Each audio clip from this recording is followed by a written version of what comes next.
Good afternoon, ladies and gentlemen of the press, distinguished ladies and gentlemen. We finally come to the last day of CHOGM 2013 and the final press conference of 2013.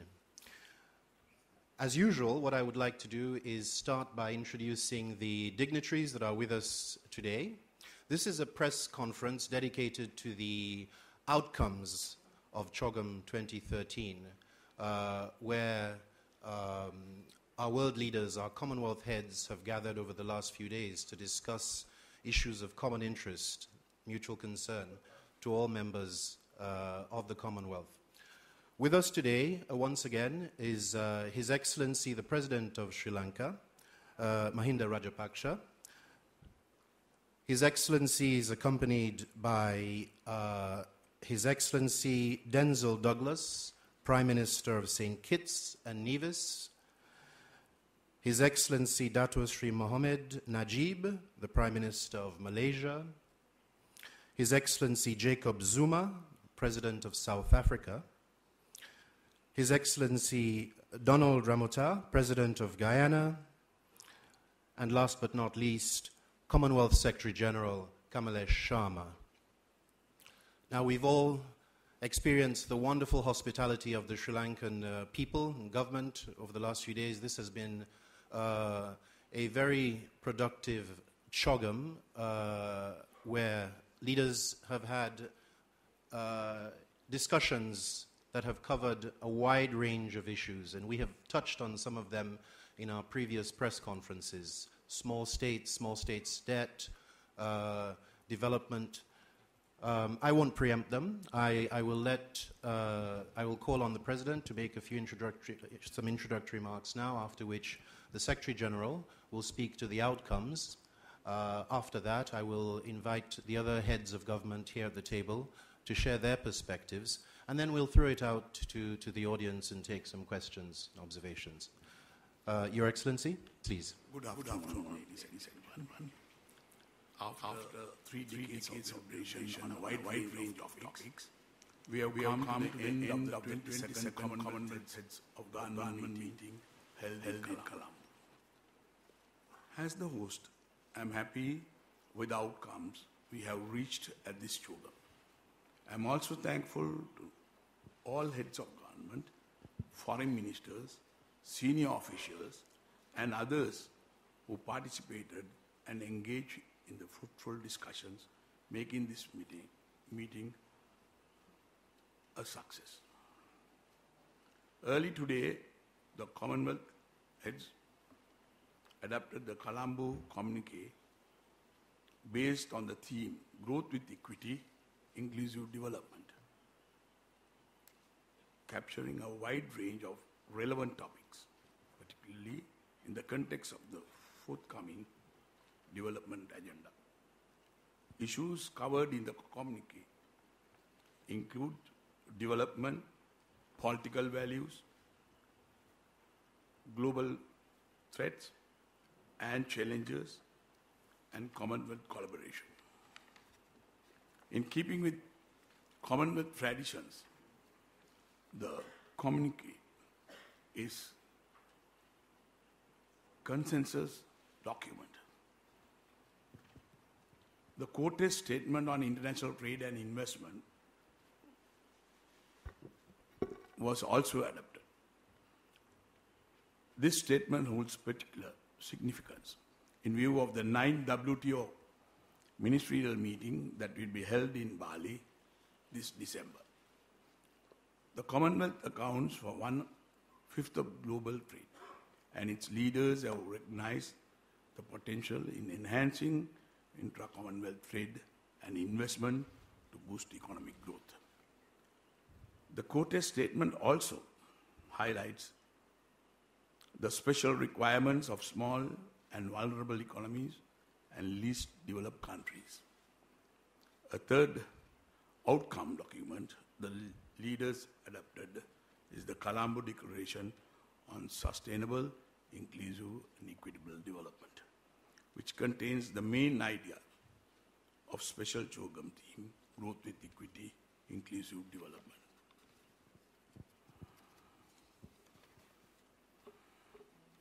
I'm happy that the member countries appreciated this theme with a development focus.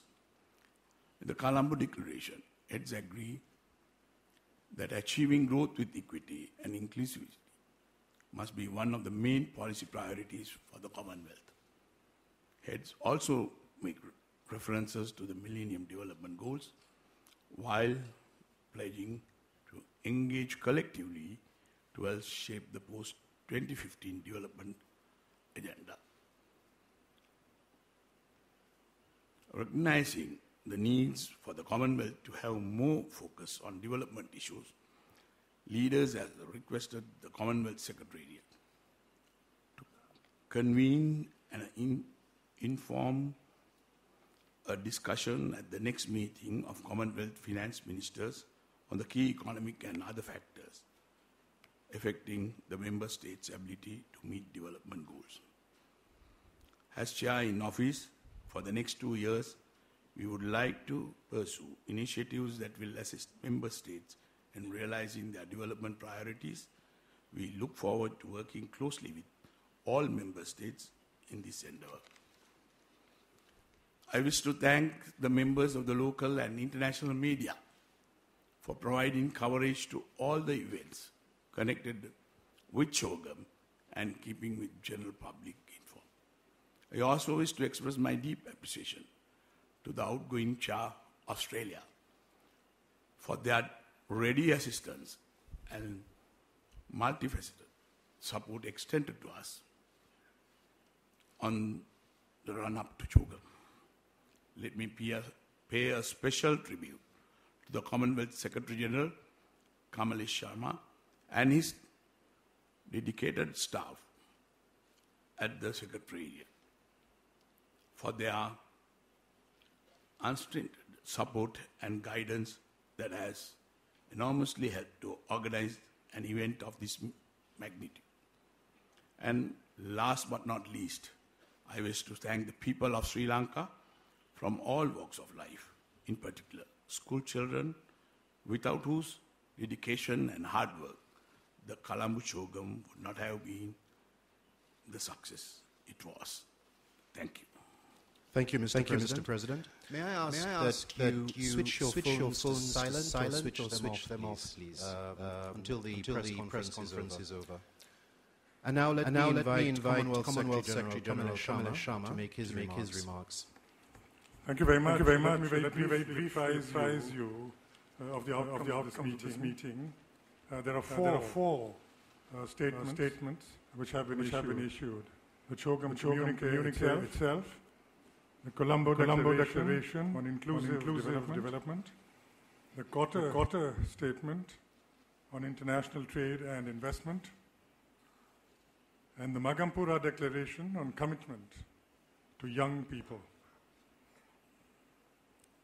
In political values in the field of democracy, the Commonwealth Ministerial Action Group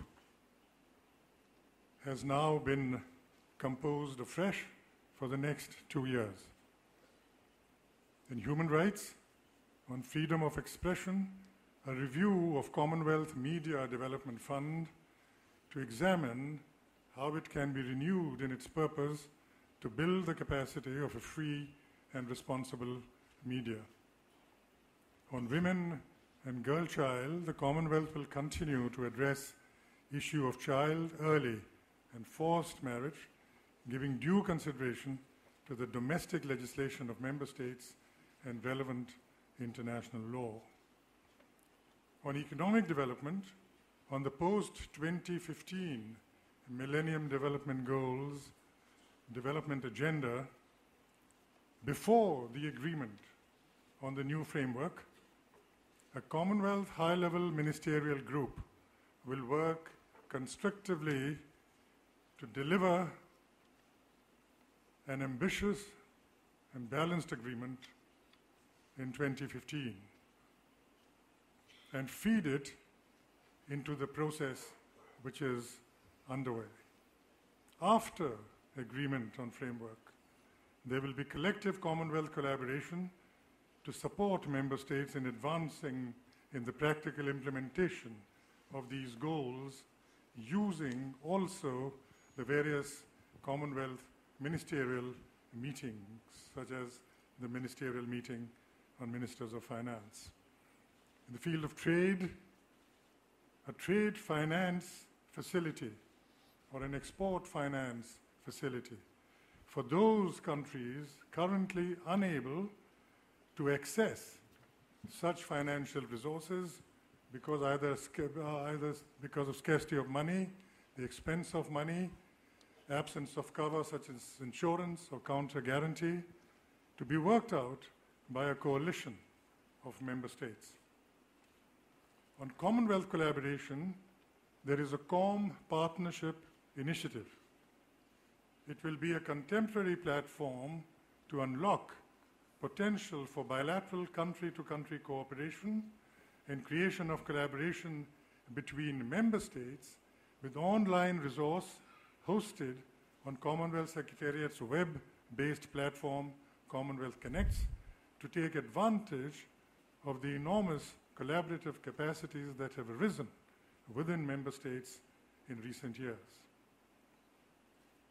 A Commonwealth Citizens Working Group with a 2-year remit to develop detailed proposals for easier cross-border movement of Commonwealth citizens for bona fide travel. A Commonwealth plan for broadband inclusion, which is a multi-stakeholder partnership to promote universal digital access. The Commonwealth Secretariat will work with the Commonwealth Telecommunications Organization, or the CTO, and International Telecommunication Union, the ITU. The Queen Elizabeth Diamond Jubilee Trust, with its announcement of major Commonwealth program over 5 years towards eliminating avoidable blindness and advancement of the prospects of the youth in the Commonwealth. And small states, agreement to carry forward work building on the Commonwealth high-level mission proposals to overcome unsustainable debt and financing challenges of small states, on which you have heard at yesterday's press conference from Prime Minister Denzel Douglas. On youth, the creation of the Commonwealth Youth Council, the Constitution approved, and inaugural Executive Committee and office holders elected. I would like very much to acknowledge the contributions and initiatives of individual member states. Sri Lanka, first provider and host for a rotating secretariat for the new Commonwealth Youth Council. Pakistan, general financial support for a Commonwealth youth-led development project. Malta, small states center of excellence to be created. And Mauritius, the creation of a climate, finance, skills capacity, a hub for small states and vulnerable states, and India, support for the enlargement consolidation of Commonwealth Connects, which is the web platform of the Secretariat, and other initiatives I have mentioned, like COM Partner and the general digitalization of networks. I want lastly to acknowledge with warm thanks the offer from the Prime Minister of Malta, made in person, inviting the Commonwealth to hold CHOGM 2015 with Malta as the venue, which was received by all heads with acclamation. Thank you. Perspectives show the enormous wealth of knowledge that we have as a collective in the Commonwealth. We are indeed our own knowledge bank and a collective of thought leadership. And I think that's one of the important things, one of the advantages of Commonwealth membership, this sharing of best practice and sharing of knowledge. At this juncture, I'd like to open things up to the floor, questions. I'll reiterate what I said earlier. This is a press conference dedicated to the outcomes of this CHOGM 2013. As you've heard from their excellencies, there are a wide range of subjects that have been discussed here in the last few days. Issues that are of concern to all our members. The theme of this CHOGM that was chosen by our hosts, equitable growth and inclusive development, is something that resonates with each and every one of our members. And you've all seen the various arms and ways in which many of the other subjects that were discussed feed into this. We heard about small states and small states' debt. Dr. Douglas talked about his high-level mission. We've heard about the youth and how we are empowering young people as assets to be active in taking us forward. There's often the term you hear about young people being our future. Well, one thing we've tried to correct here is that young people are not our future. They are present and our future. So that's very important. Climate finance. You've heard how these leaders have talked among themselves about how the Commonwealth can contribute more effectively to the post-2015 Global Development Agenda. You've heard about what we can do to reduce poverty, and so on and so forth. So I now invite questions on these or other areas that relate, again, to the outcomes of this CHOGM. All the press conferences that we have had this week have focused almost entirely on Sri Lanka. We're not here this afternoon to talk about Sri Lanka. We're here to talk about the other issues. We're availing ourselves of the presence of these heads of government here. I would like us to draw from what they have said and put questions to them that relate to our Commonwealth. As usual, the same ground rules apply. Identify yourself, please, by name and your media establishment. And I will take perhaps questions of 2 or 3 at a time, and we'll put them to our leaders. Okay, the first hand, yes? Yes, in the second row. Can we have a microphone here, please? Your name and your association. Thank you for giving me a chance to ask. I'm from Xinhua News Agency, and I have a question to ask the President of Sri Lanka. We all know that your country has suffered a lot during the recent war, and now it's on the track of recovering and already making great progress. Holding this summit is a great chance for your countries to show the result of rebuilding and gain much more opportunities for the future growth. And I have also noticed that there is a China Engineering and Technology Expo during the sideline of the summit, and you are also attending the opening ceremony in person. And according to the local media, that the 2 Chinese companies will sign preliminary agreement at investments of more than $1.5 billion during the sideline of the summit. And my question is, how do you evaluate the role that international society, especially the Chinese government and companies, had played in your country rebuilding process? And what is your expectation to those Chinese and foreign companies in future? Thank you so much. Okay, thank you. That's almost a thesis question. All right, let's hold that. Let's have another. Yes?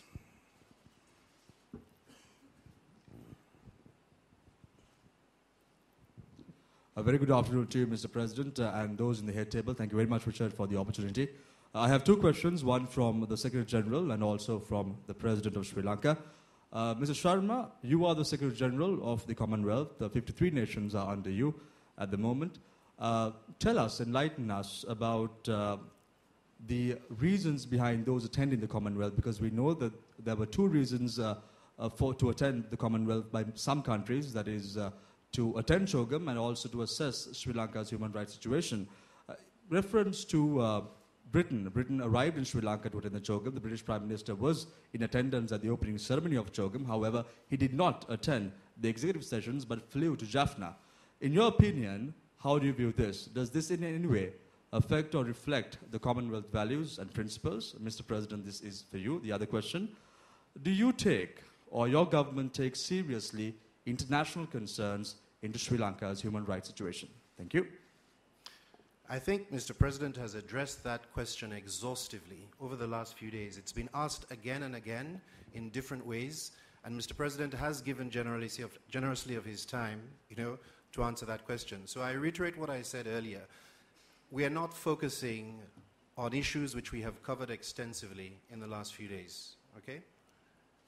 But thank you for your question, and I will leave it to the President. It's his prerogative to decide whether or not he wishes to address that question again. All right, let's take one more group of questions. I hear I have a question, but I don't see a hand. Yes, sorry, sir. Yes, the light's in my eyes. Please, go ahead. And I'll come to the other side subsequently.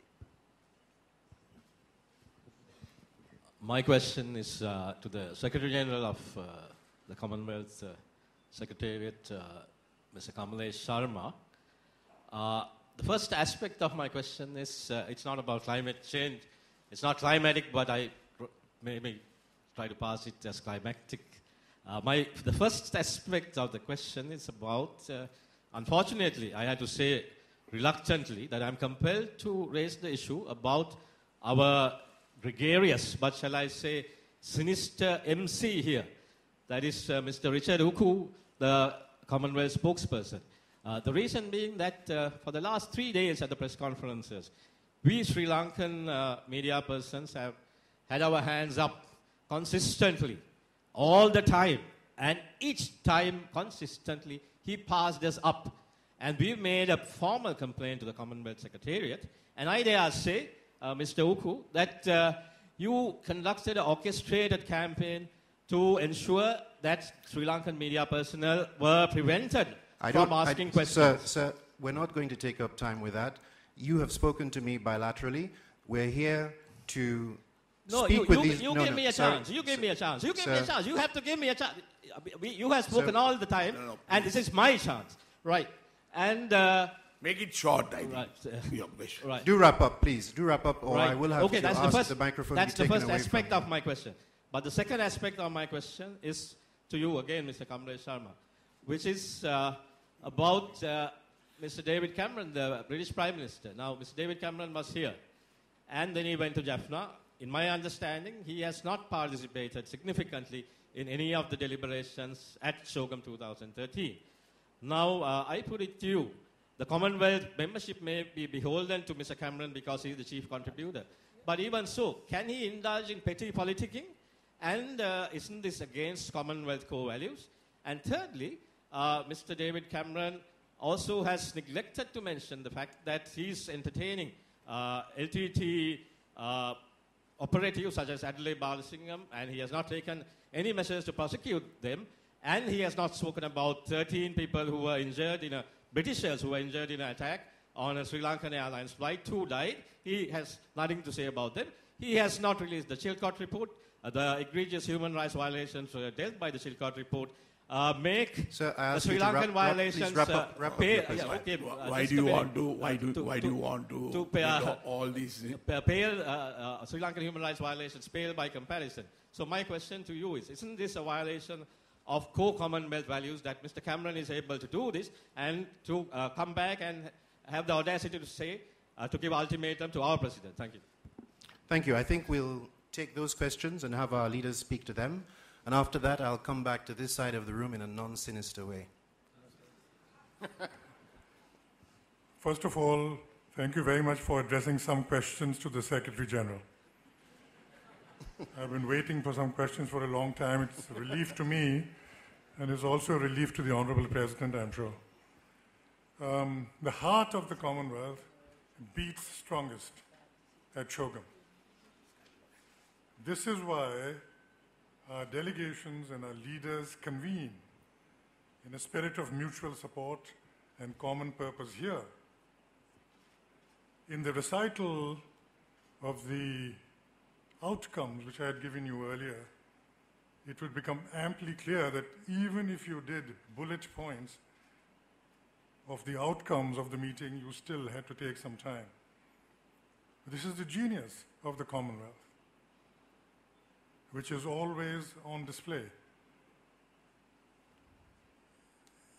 Even the government of the United Kingdom, to which has been referred to individually, has said that it's a great sense of purpose and belief in them, in the Commonwealth, which makes them attend these CHOGMs and for their leaders to attend these CHOGMs. So first of all, it's a vote of confidence in the CHOGM.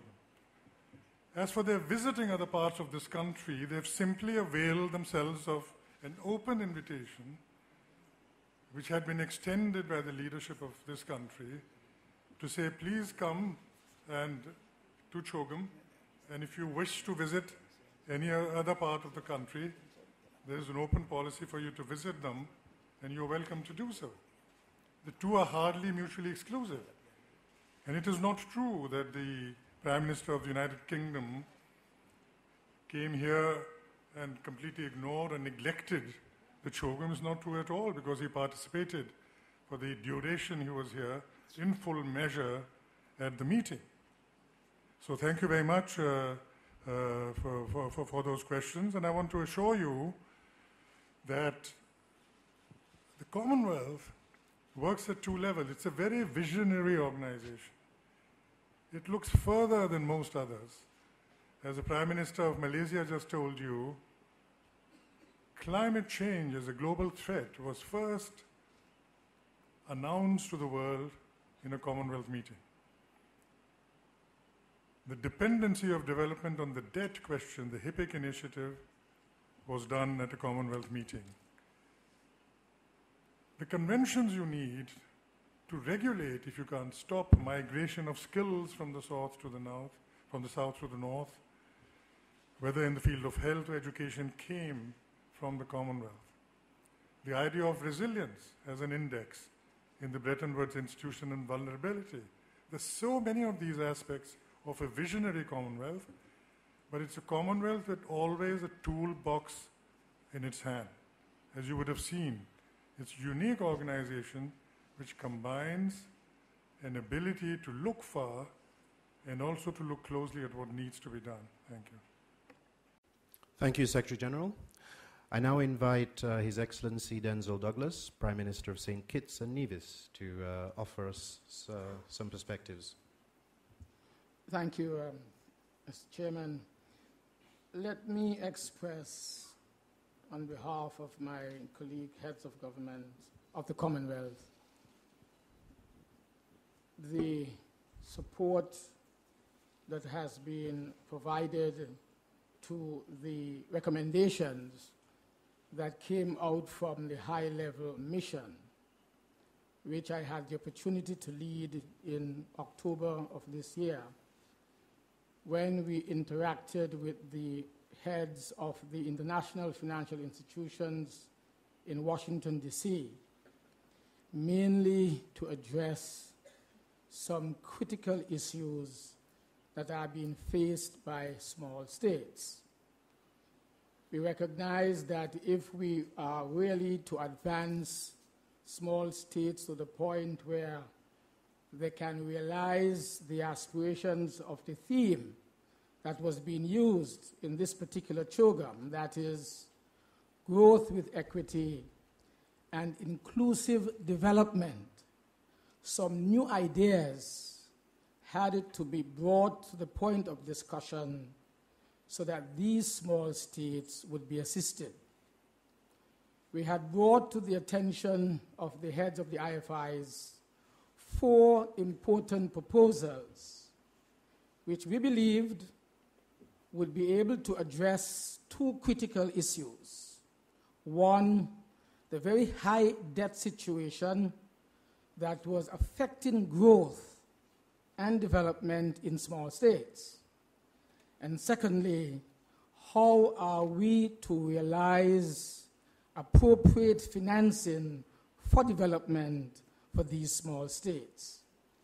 And in these 4 proposals, we entertained discussions with the heads of the IFIs on debt swaps for climate change adaptation and mitigation, zeroing on the particular issue that there was a lot of financing available for climate change, but that we could not access them.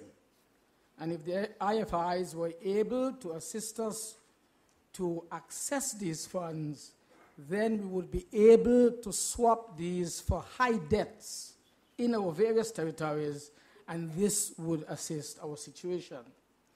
The second proposal, of course, was that we would want the loan arrangements that are made with donor communities, donor countries, and lenders generally, with small states, that they could be so structured that there would be counter-cyclical loans for mitigation of debt and growth challenges. We wanted that to be considered. Thirdly, we entertained the view that small states are extremely vulnerable to exogenous shocks, man-made and natural disasters, for example.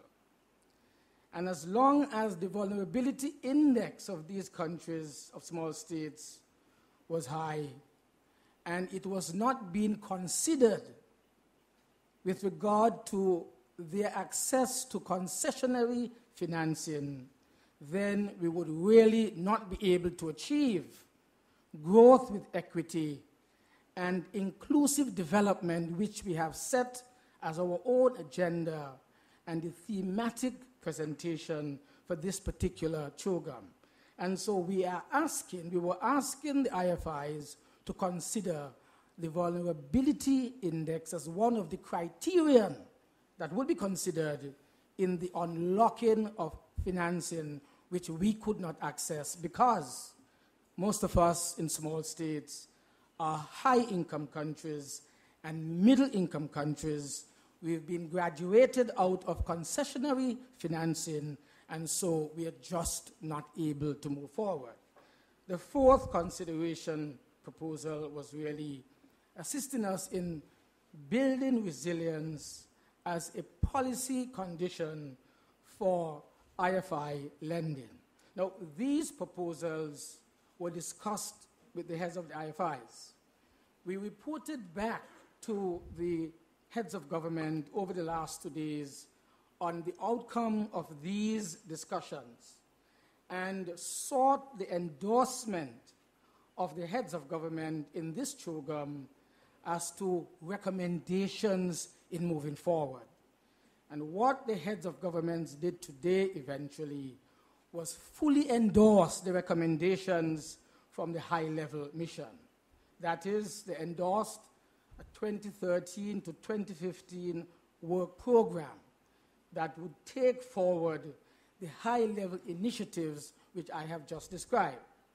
And secondly, they endorsed the inclusion of specific measures to address the growth and resilience needs of small island developing states in the post-2015 agenda. The heads also endorsed a special task force that will comprise of members of the World Bank, the Commonwealth Secretariat, the International Monetary Fund, and possibly the IDB, that would be able to continue the dialogue as to how we can use the proposals put forward in assisting us in finding financing for development and at the same time tackle our high debt situation. And so I just wanted to say to us that we are moving forward in critical areas which we have brought to the fore on several occasions. But in this particular CHOGM, I believe we have moved one big step forward because we understood that the IFIs, their heads, were willing to discuss these matters further, but wanted the endorsement of the heads of government of the CHOGM. And that is what we did today. Thank you. Thank you very much, Dr. Douglas, for sharing those perspectives, the outcome of your high-level mission. I now have the pleasure of inviting His Excellency Jacob Zuma, the President of South Africa, to make some brief remarks. Mr. President. Thank you very much, Director of the Program. Your Excellencies, members of the media, firstly, let me congratulate Sri Lanka for the successful hosting of this summit. It has been one of the highlights of our summit of CHOGM, that we came here in this part of the world and had a very well-handled summit, as well as a spectacular opening ceremony that was quite unique in its own way. Of course, South Africa is here as a member of the Commonwealth since the advent of democracy in South Africa. I must say, as a country, we have been participating very honestly and frankly in the discussions that have been taking place, and we have found the engagement very constructive. The theme chosen by Sri Lanka, growth with equity, inclusive development, we found it resonating with the South Africa's national and the Africa agenda, as well as the international development frameworks. So it is a theme that really touched all of us as we discussed, and we were able, therefore, to discuss a number of issues. As a result of this, we spent a lot of time on this issue because we thought it is an issue that is focusing us on what are the challenges of the globe today. Of course, we also reminded ourselves of the necessity of unity of Commonwealth, the importance of equality of members, taking into account the various challenges faced by the broader membership, which in the main are development issues. And these were discussed quite extensively and with broader agreement indeed. Some of the issues discussed included climate change issues with regard to capitalization and operationalization of the climate fund, which we believe is an important step and important taking forward of that agreement. We also discussed the plight of the small state and less developed states, also, which is an issue that features generally in our agenda, but I think this time it was discussed quite strongly. And of course, some of the issues addressed related to the eradication of poverty, which is the issue that faces the world today. The job creation also was an issue that we talked about, with a special focus on the matter of the youth and of course the question of inequalities. I must say also what was pleasing is that in this summit, much as we always have representatives from the youth, from the Commonwealth countries, this time around there was another development, that they were organized into a collective. There is a leadership of the youth that was established. They now have a structure so that they are going to be in a position to take their matters forward in an organized fashion with a clear leadership that would be certainly accountable.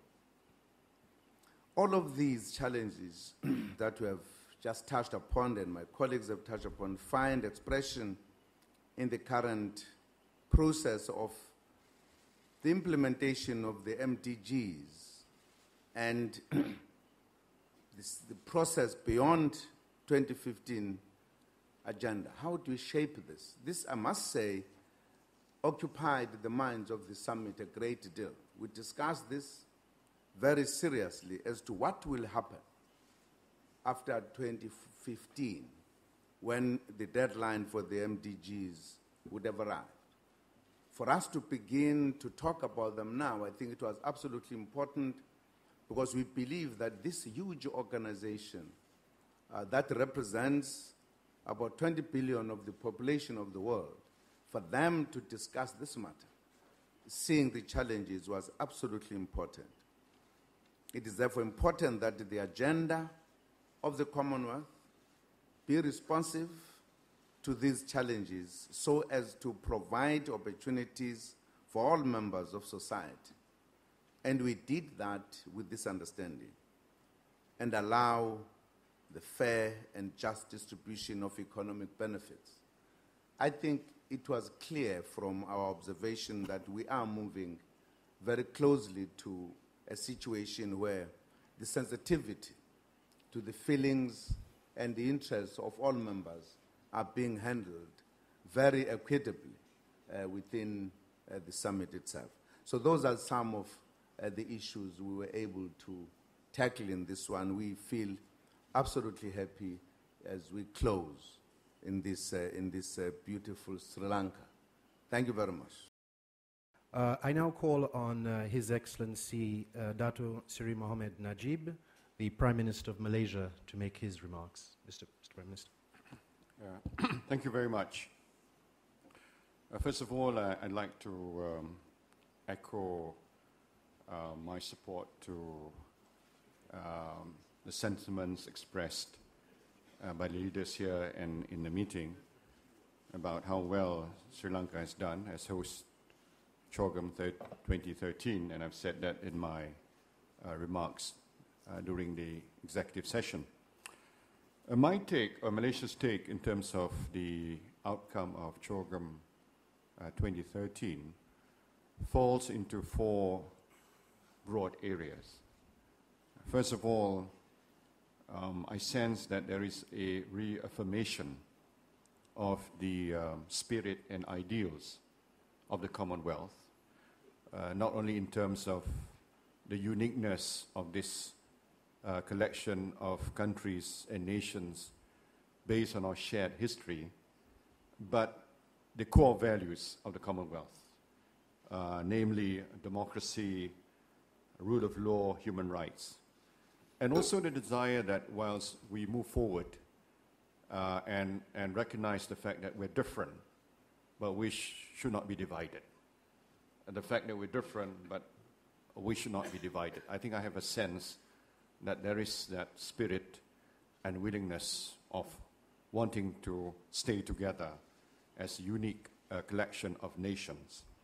Secondly, the way the various themes that have been chosen by the respective host nation.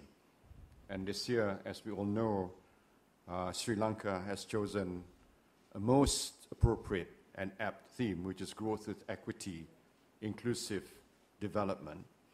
There is this functionary benefit of being part of this process, because that particular theme can then be taken back and work through our domestic policies and how we interpret that, how we tweak our own domestic policies to ensure that whilst we may know of the notion of growth and equity, but the very fact that we are sitting down and discussing, we can benefit from learning from each other's experience.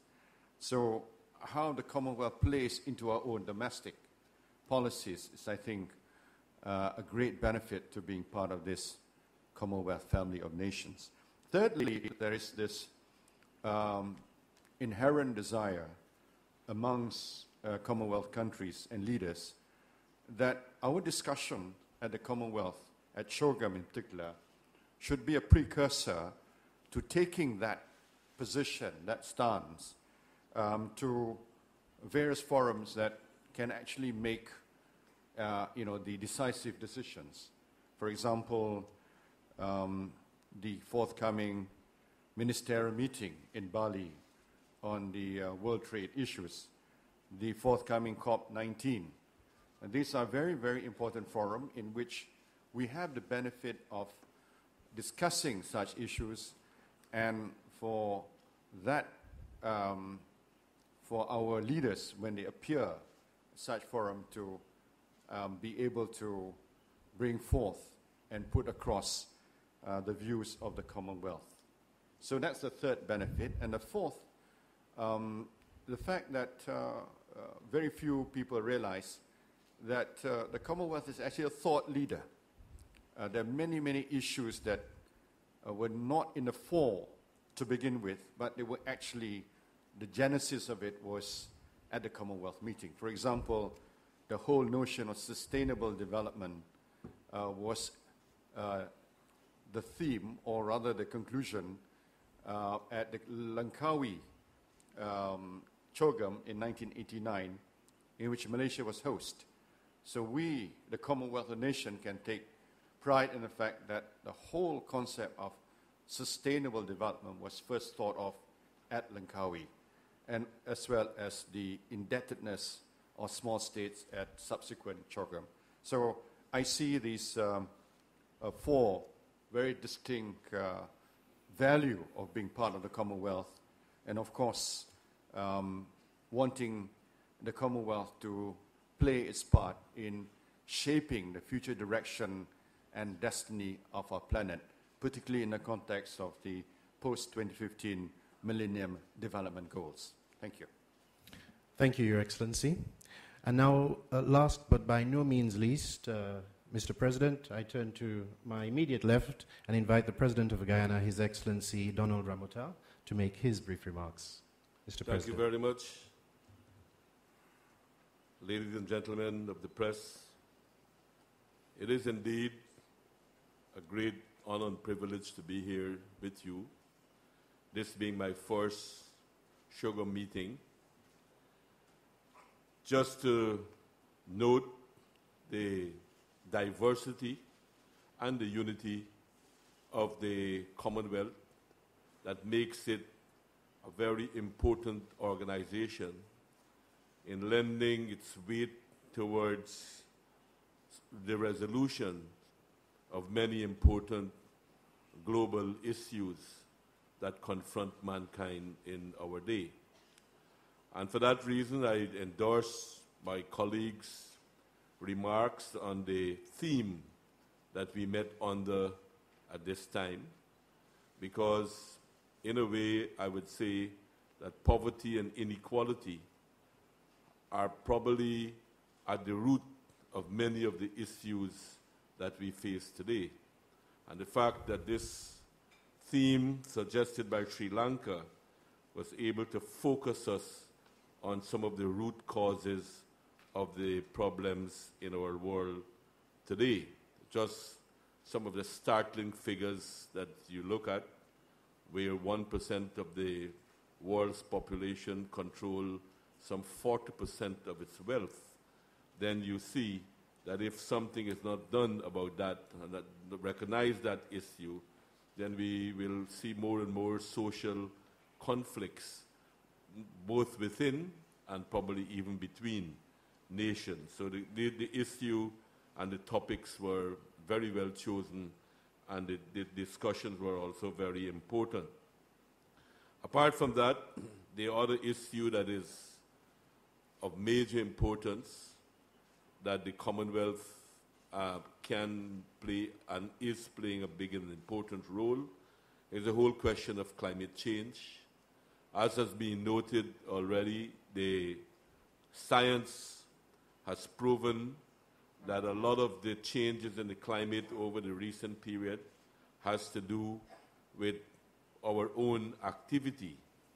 And while most of us in the Commonwealth are the least polluters, we face a lot of the consequences of what is taking place. So it is just right that we, as a body, can focus in on these issues to try to bring solutions and to try to be part of the solution of the world's problem. As I don't know how many of you know, but you know that the Commonwealth has a program in my country, the Iwokrama program, where 1 million acres of virgin forests has been put aside so that work could be done, experiment could be done to see how we can manage in a sustainable way forest resources etc., and to try to create models for the rest of the world to follow, and those are important things.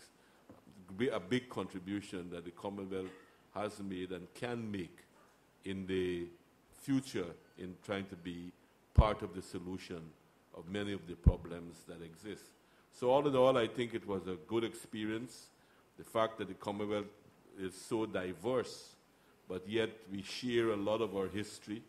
We have many common history and many common experiences that really binds us together and allows us to share and appreciate the different perspective of the various countries that make up the Commonwealth. It was a good experience, and I think we do have a good possibility of resolving many of the issues or at making a contribution towards the resolution of many of the issues that the world faces. Thank you, SG.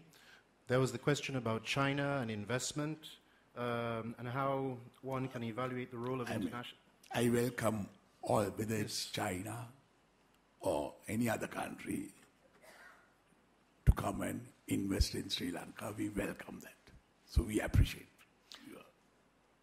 I don't know if any of the other heads, President Zuma, I know that in Africa, in the Africa region in particular, China is very involved in investment and infrastructure development. Perhaps you might wish to share a perspective on this?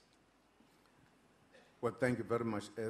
Definitely, we welcome investment from all parts of the world, whether they come from United States or Europe or China or India or Brazil. They are all welcomed. We do not discriminate. I know that because the emerging economies have moved in a recent past to countries to invest, they seem to raise eyebrows to other people. There's nothing untoward. It's a common thing. We are all talking about direct foreign investments. We don't discriminate. Any investment that comes with the terms that suits us in one way or the other, they are welcomed. In fact, I've found it difficult that people single out others and think that they've got the sole right to invest in some parts of the world others don't have. I don't know where people have that right. We welcome all the investments, particularly those who are user-friendly and those who take us as their equals rather than the other way around. So it's all welcomed. Thank you very much. Thank you, Your Excellency. All right, let's take a few more questions.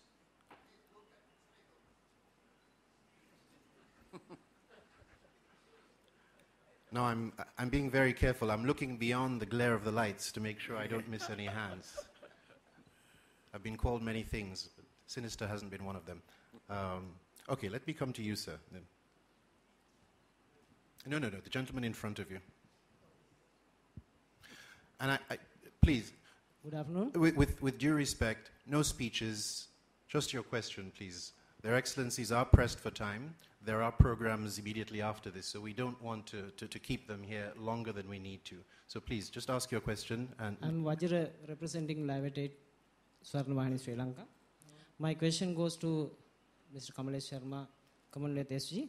I was satisfied with the progress of outcomes of the CHOGM 2011, which was held in Perth, Australia. Have you discussed the progress or evaluated yet? Okay. We go to the very back, because that was one of the first hands. Yes?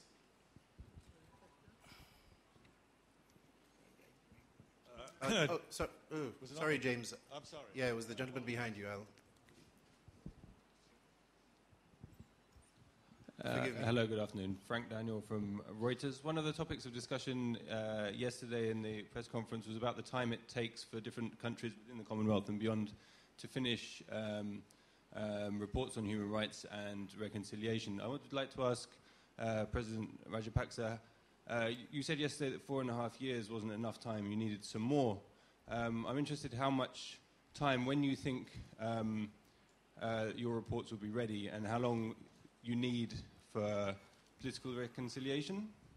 And a second related question, you mentioned the amount of money that's been spent and the development that's happened in the north. I've seen it with my own eyes, and yet there was a resounding victory for the opposition TNA political party in the north. And I wondered what you think that, how that is explained. That Yes.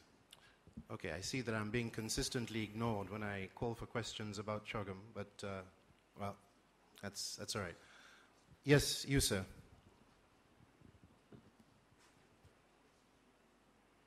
Please be brief.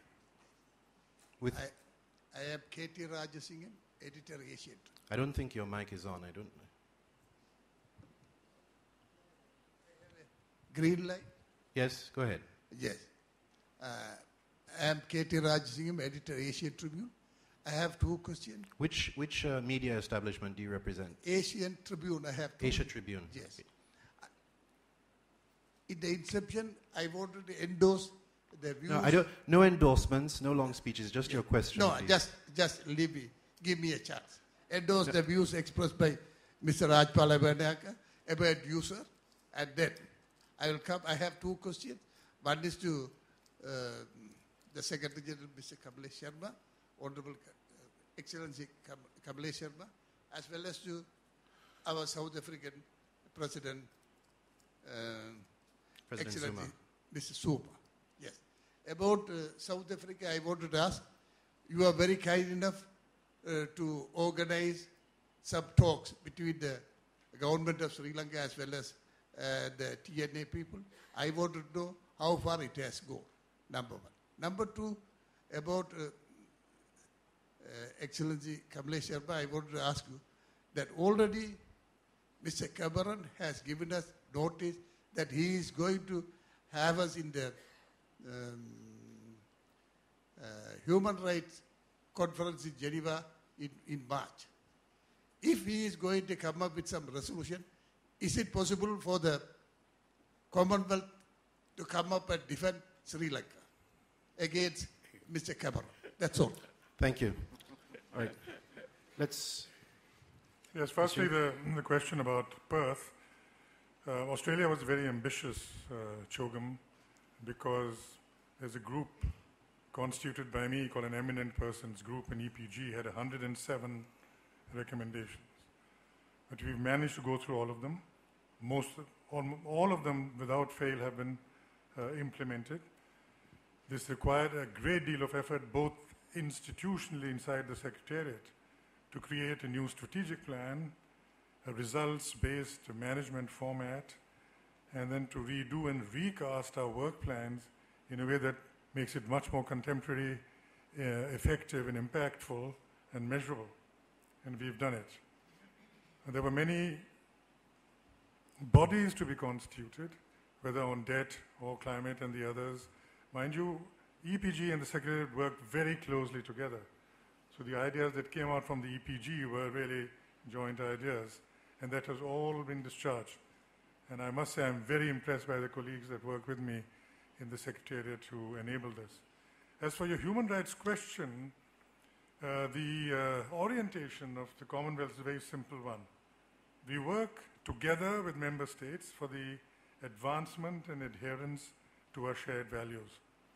And our first principle is work to a national goal, which has national ownership, strengthen it, primarily through strengthening the institutions that are in charge of it. For instance, the Sri Lanka Human Rights Institution, we're working very closely with it to strengthen its functioning. In the end, they are, if you like, they have the custodial responsibility of oversight in this area, whether it's human rights or the rule of law. And we work very closely in all our member states, and Sri Lanka is no exception in advancing this, but it has to have the ownership of the country concerned, which gives durability and sustainability of everything that you do. That is the spirit in which you work. If you want to see what we are doing, this is public knowledge really from our point of view. If you go to our website, you will see what Commonwealth values embodied in the Charter, subscribed to by every member state of the Commonwealth are, and what we are doing jointly about it. Thank you. I don't know if any of the other members of the panel wish to add any comments. Mr. President? Yes, well, there was a specific question. Question for South Africa, Yes, that's for right. South Africa. Yes. Yes, thank you very much. Well, South Africa as a country, and I'm sure the member will remember, we come from a very deeper and complex conflict. We went through a process and resolved our problems through negotiations and set up a number of other processes thereafter to address our challenges. So we have an experience which we believe we can share with brothers and sisters anywhere in the world. It is in that context that there has been an interaction between the Sri Lankans as well as some South Africans who were part of the process, who have been sharing their own experiences. We are in fact engaging, even at a higher level now, to ensure that if the need was there for South Africa to play a role, we are more than ready to do so. And indeed, we will be engaging continuously, perhaps to reach a certain level or a higher level of such what we call interactions, because we are very keen that the problems should be resolved once and for all. Reconciliation, peace, and stability of a country.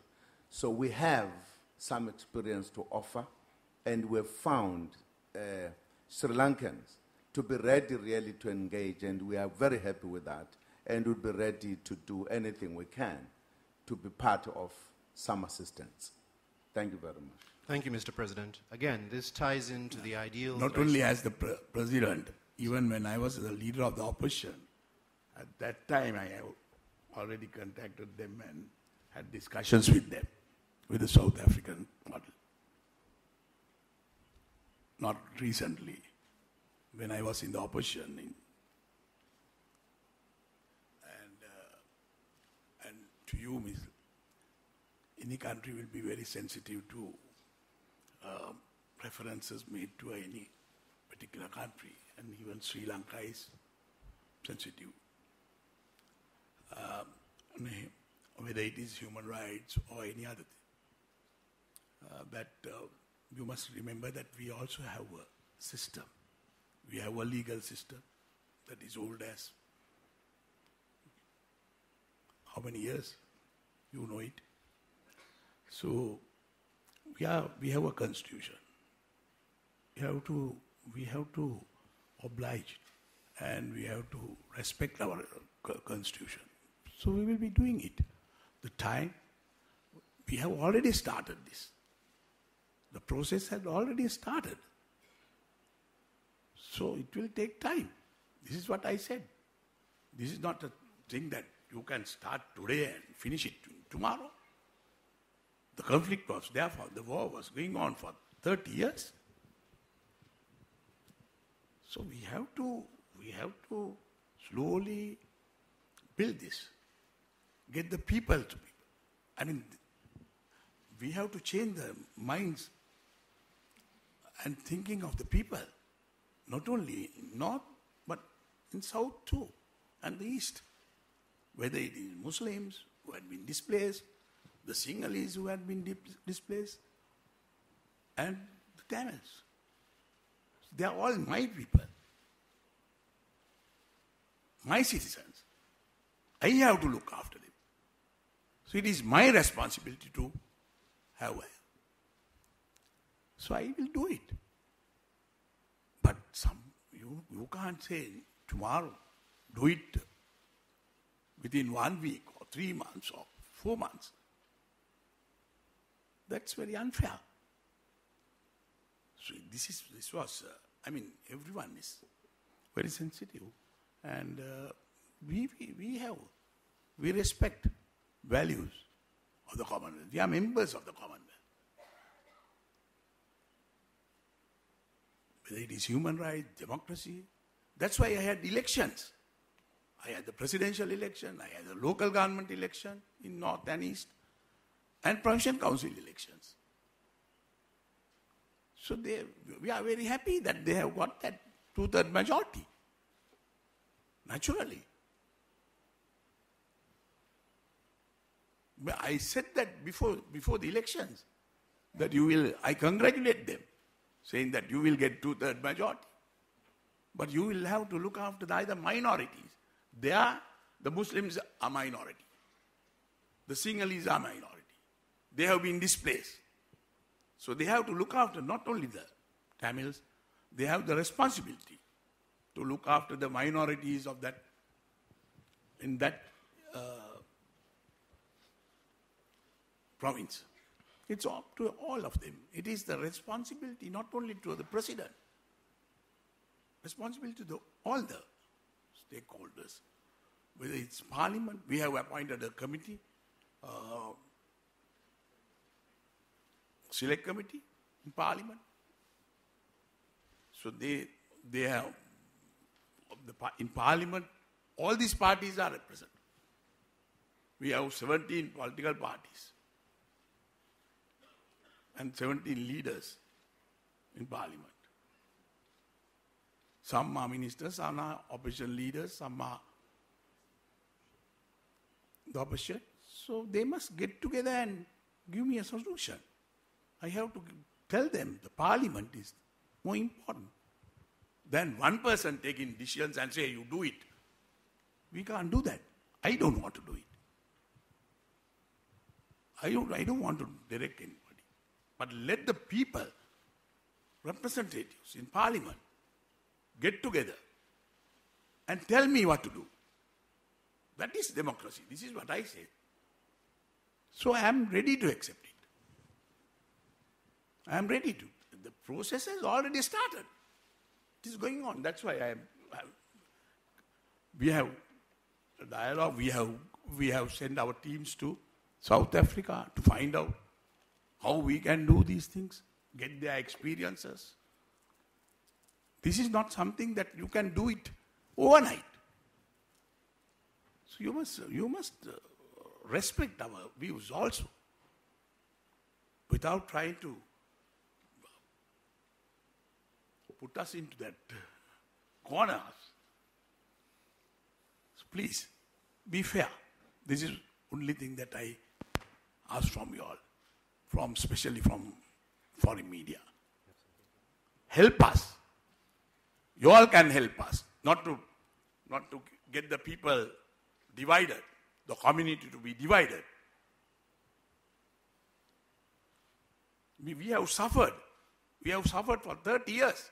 At least now we want to start a new life. People want it. That's why they have elected me. And it is my responsibility as the president of this country to deliver it. Thank you, Your Excellency. I'm afraid we have to relieve His Excellency the Prime Minister of Bangladesh, of Malaysia, who is on his way. He has to pay an official visit to Bangladesh. So at this point, I think I'm going to bring this to a close. I know there are still a few hands in the air, but Their Excellencies have given generously of their time.